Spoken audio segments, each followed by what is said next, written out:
Nitai, Jaya Gaura Nitai.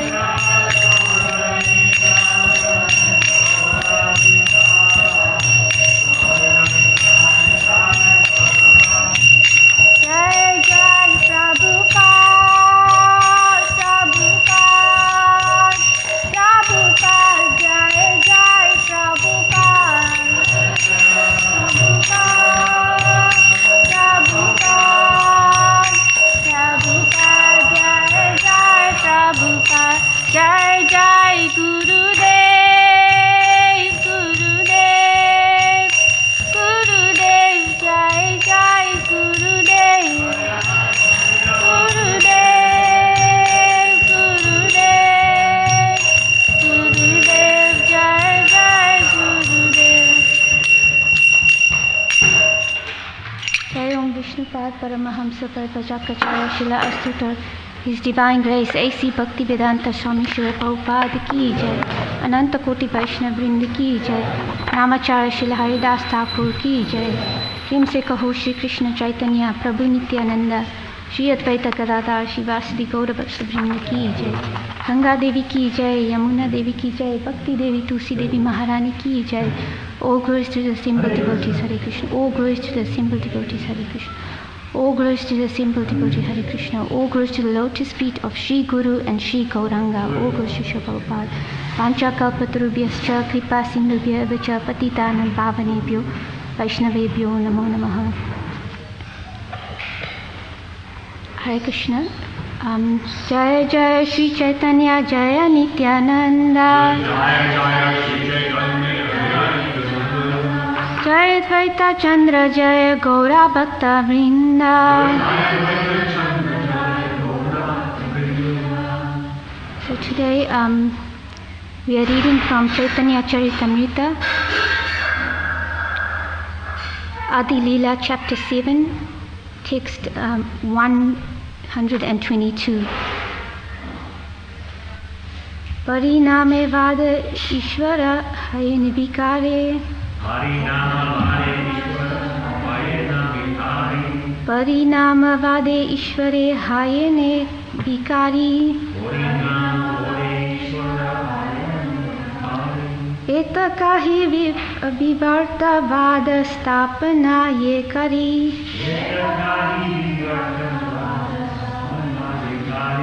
Eta kahi vivarta vada stapana ye kari.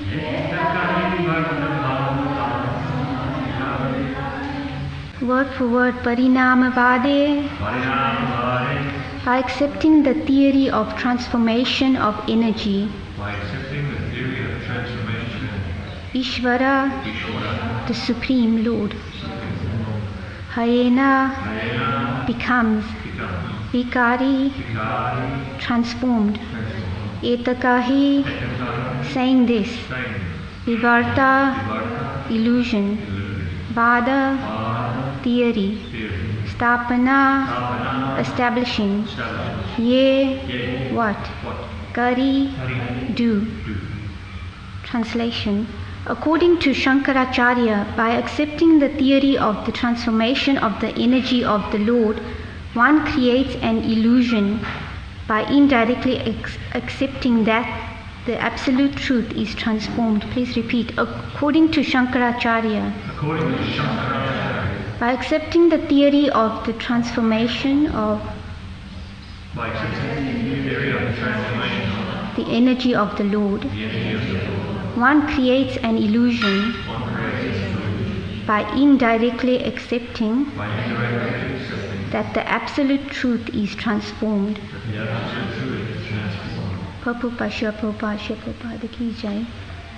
Srila Bhaktivinoda Thakur comments that if one does not clearly understand the meaning of Parinamavad or transformation of energy, one is sure to misunderstand the truth regarding this material cosmic manifestation and the living entities.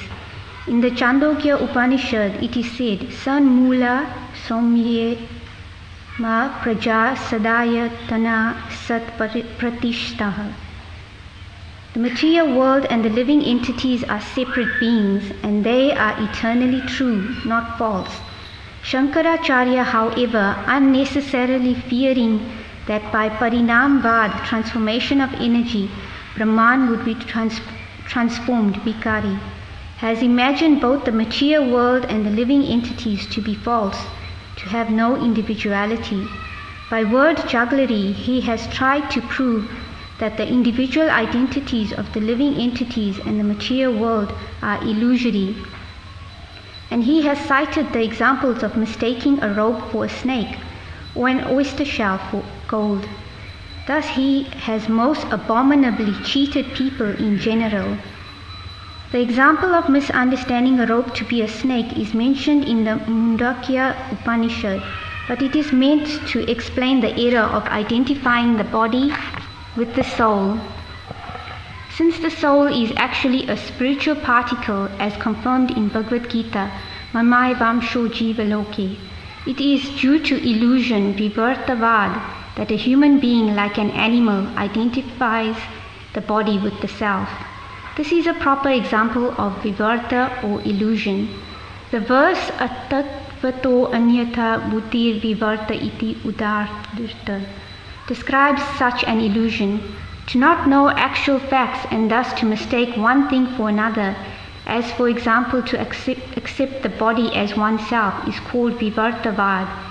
Every conditioned living entity who considers the body to be the soul is deluded by this Vivartavad. One can be attacked by this Vivartavad philosophy when he forgets the inconceivable power of the omnipotent personality of Godhead. How the Supreme Personality of Godhead remains as he is, never changing, is explained in the Ishopanishad. Purnasya Purnam Adaya Purnam Eva Vashishyati. God is complete. Even if a complete manifestation is taken away from him, he continues to be complete. The material creation is manifested by the energy of the Lord, but he is still the same person. His form, entourage, qualities and so on never deteriorate. Srila Jiva Goswami in his Paramatma Sandarbha comments regarding the Vivartavad as follows. Under the spell of Vivartavad, one imagines the separate entities, namely the cosmic manifestation and the living entities, to be one with Brahman. This is due to complete ignorance regarding the actual fact. The absolute truth, or Para Brahman, is always one and always the same. He is completely free from all other conceptions of existence. He is completely free from false ego, for he is the full spiritual identity. It is absolutely impossible for him to be subjected to ignorance and fall under the spell of a misconception, Vivartavad. The absolute truth is beyond our conception. One must admit that he has unblemished qualities that he does not share with every living entity. He is never tainted in the slightest degree by the flaws of ordinary living beings. Everyone must therefore understand the absolute truth to possess inconceivable potencies. Prabhupada ki jai. Namo Vishnu Pada Krishna Pashta Putali Shrimate P. Krishna Goswami Iti Namine. Namo Vishnu Pada Krishna Pashta Putali Shrimate Bhaktivedanta Swami.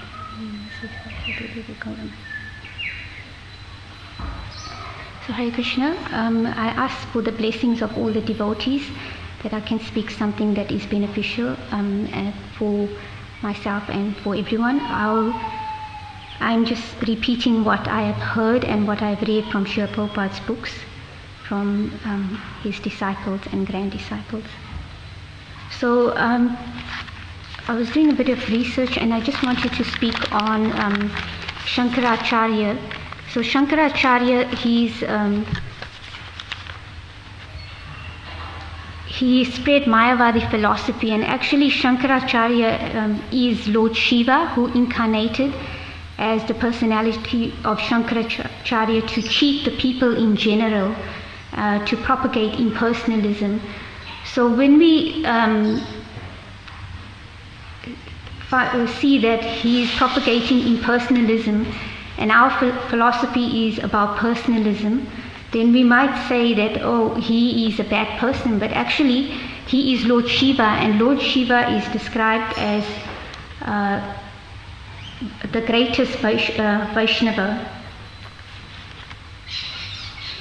So we can't criticize Lord Shiva, because when personalities come, Prabhupada was mentioning, I was reading one lecture he gave, that when great personalities come, then we can't judge them on their external, because Lord Shiva, he was authorized by Lord Narayan to go and propagate this impersonalism. And there's a reason why that was done, because when the Vedas were being followed previously, then people became misguided and they started killing animals just whimsically. So that's why Krishna incarnated as Lord Buddha to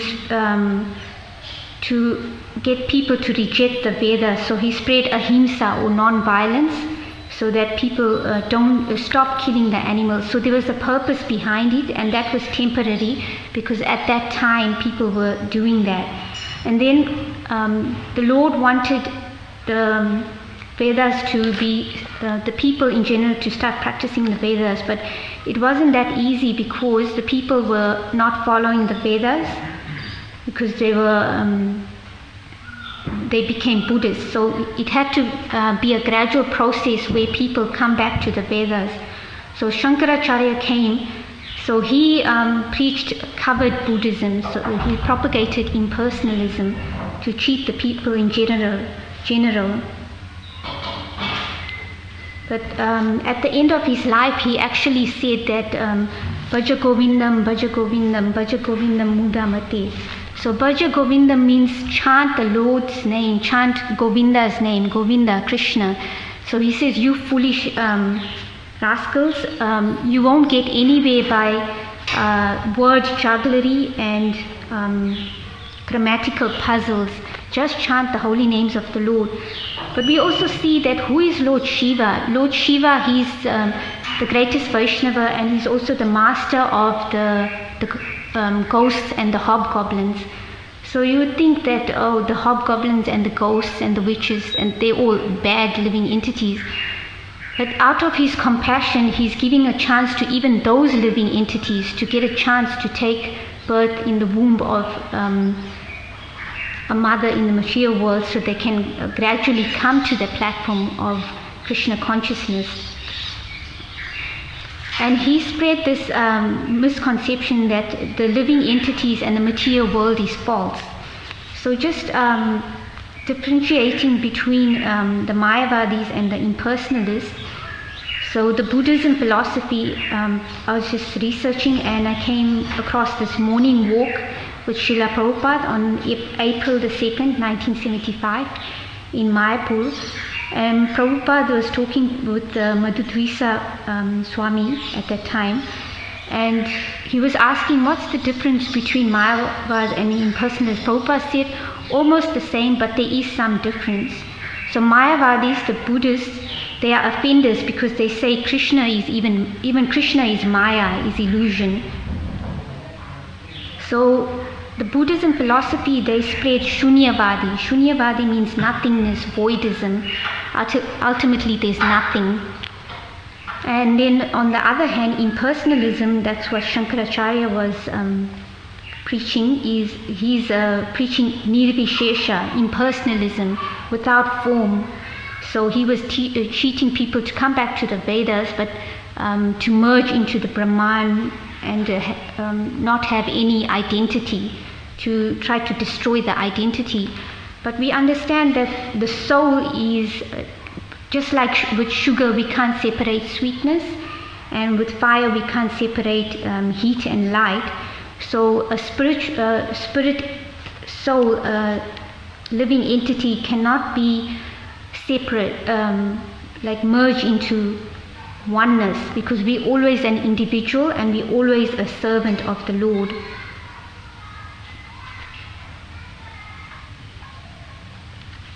So that's nirvishesha. So we see from Prabhupada's pranam mantra, it says Nama Om Vishnu Padaya Krishna Prashtaya Bhutale Srimati Bhakti Vedanta Swami Niti Namine Namaste Saraswati Devi Gauravani Pracharine Nirvishesha Shunyavadi Paschatya Desatarine.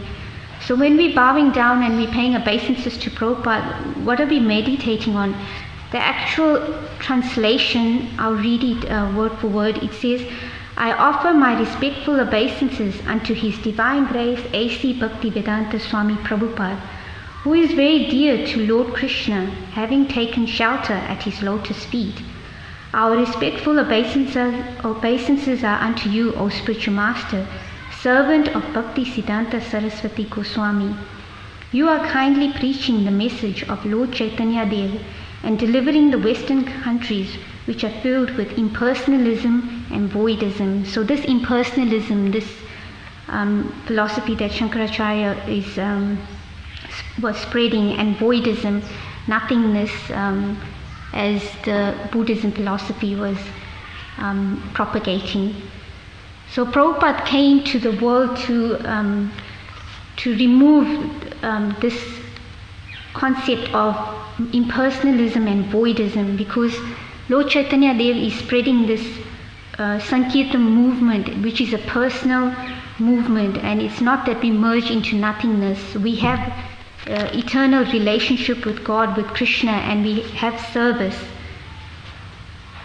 So just on in the Bhagavad Gita, in the introduction itself, it says there are 5 truths. There's Ishvara, which is the Supreme Personality of Godhead; Jiva, the spirit souls, the living entities; Prakriti, that's material nature; Kala, which is time; and Karma, which is action and reaction.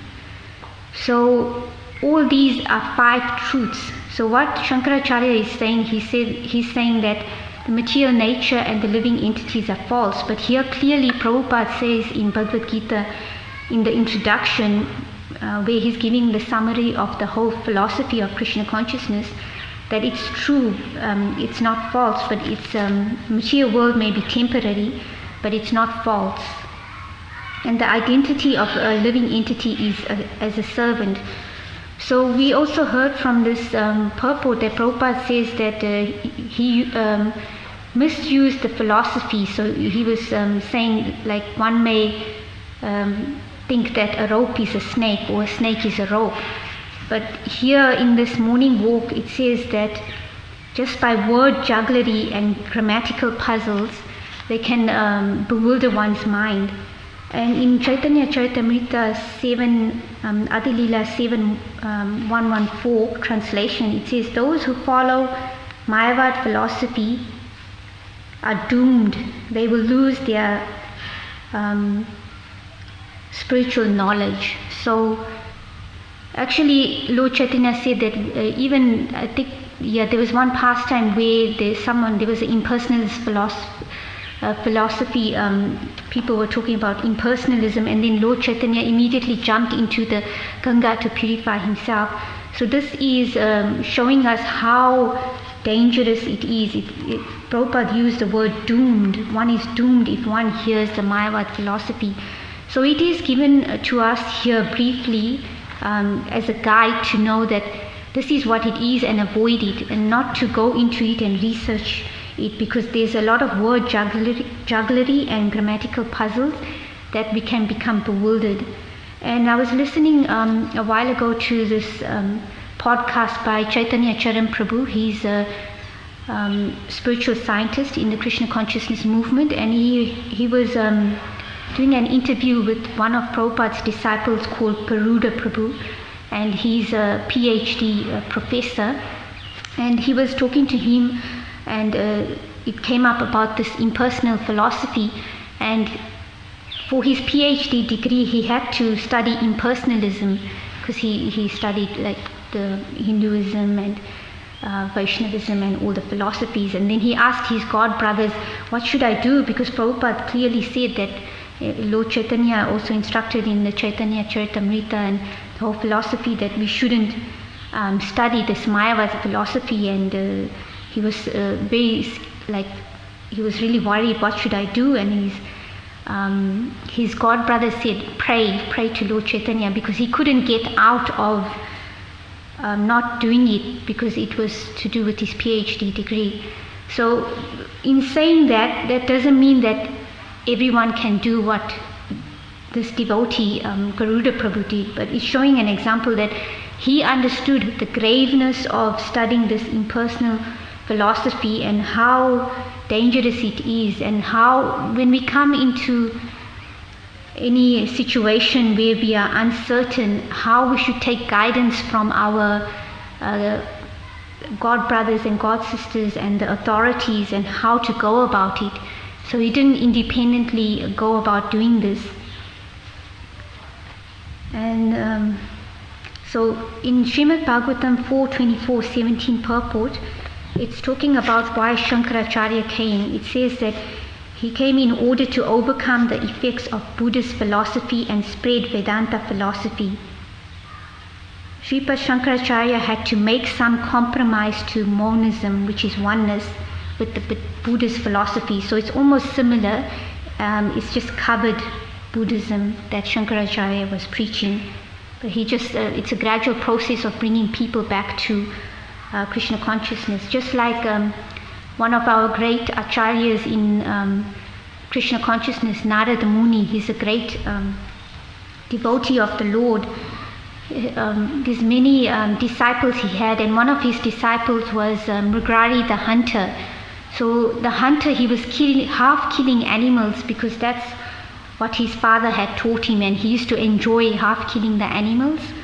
And when Narad Muni came across this half-dying deer and rabbit, then he was like, his heart became really, he felt a lot of compassion, and he said, what happened? Who did this? And then Mrigali the hunter became very angry that you've chased away these other animals that he hadn't shot with his arrow. And then Narad Muni asked him, why are you doing this? And then he said, this is all I know. So Narad Muni says, can you do something for me? Can you fully kill the animals? So one would think that Narad Muni, a great devotee of the Lord, why is he asking this hunter to fully kill the animals? So it's a gradual process. So one shouldn't judge a great personality for what they do, because there's a purpose behind it, a reason behind it. So there was a reason why Lord Buddha came. There's a reason why Sripad Shankaracharya came. So Prabhupada, in one of his lectures, he says that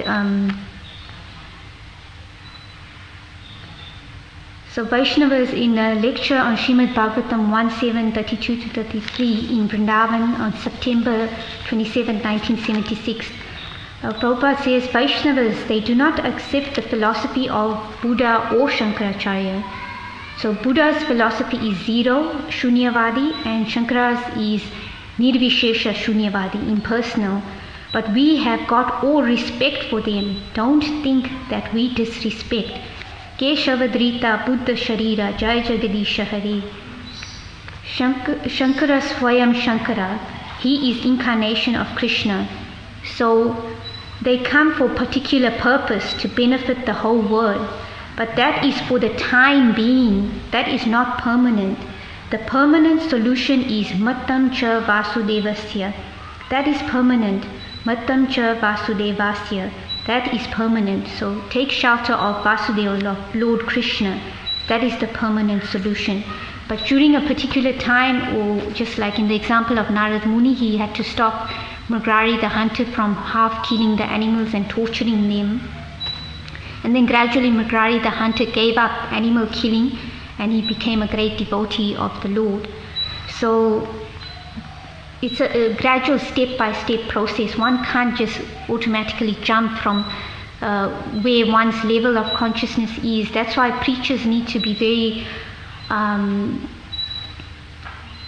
really study the scriptures and the Shastra and learn from these great acharyas, Srila Prabhupada, Narad Muni, how they spread Krishna consciousness according to time, place and circumstances, so that wherever someone's consciousness is, we raise them up gradually to a certain consciousness, so they don't think, oh, that goal is too lofty, it's too high, I can't do it, and not even try. Lifting up people gradually, and then just like a weightlifter can't lift like big weights. They do gradually, and then over time they can build up the the weights, and then they can lift more weights.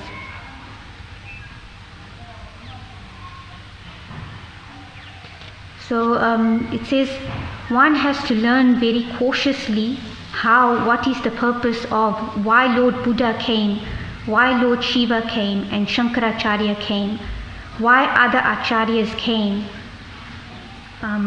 Chaitanya Mahaprabhu came. It requires thorough study under able guidance, then one can understand.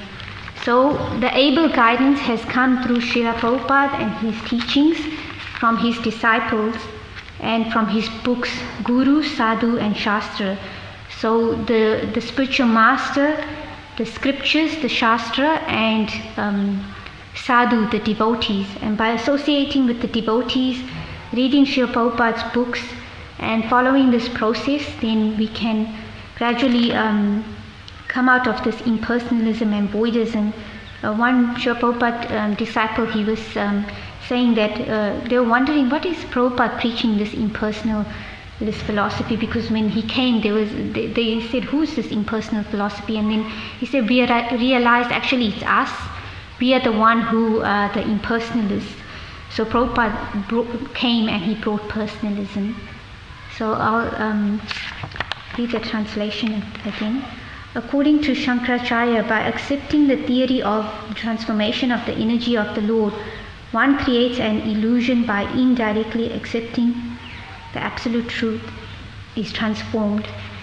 So thank you very much for your patience, and if anyone has any questions or comments or corrections or any other questions. Ambika. Thank you. That's very thoroughly investigated.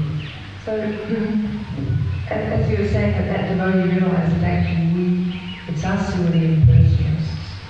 And of course we've been given the years, and we've been given the process. But in your personal experience, how do you find the best way to sort of fan the flames of increasing our personal attitude towards Krishna? What would you say is the most easy way to connect in that very personal way with Krishna? Oh, thank you, Ambika Mataji. You're a personification of doing that, because I think the answer is what you do, the personalism, like serving the devotees, bringing, like you are heading up the devotees, the program of organizing mentors and mentees. So that personalism comes through developing relationships with devotees. And also in speaking this, I can see that it's speaking to me the first, because I know that I'm very aloof and I usually keep to myself. But it's like what you do, developing loving relationships with devotees and being practical. It's not also just this Krishna consciousness. It's Krishna consciousness is everything encompassed within it. So asking someone about their physical welfare, you are part of the Vaishnava devotee care program. So even asking devotee how their emotional well-being is and how they are physically, if they need anything, any help in any way, and asking for assistance from the wider community. So that is personalism. And by developing personal relationships with the devotees, then we can become more connected to Krishna, because Krishna does say those who share this knowledge with my devotees are the most dear to me. So you are exemplifying that yourself. Shri Hari Bhakti Mataji. I just want to tell a story. Okay. Coming to Calcutta. Hello? Okay. I've been in Calcutta many years ago. And Shankardana Prabhu is there. And it's Prabhupada's book distribution time. And all the brahmacharis. I'm upstairs and they're downstairs. And it's breakfast time. And I'm freaking out. I'm thinking, oh, should I go down there? Is it charis or is it not charis, brahmacharis? And Shankardana Prabhu said, with family, you know, immediately the whole, should I, shouldn't I, you know. So I went down there and, oh my God, sit down, you know.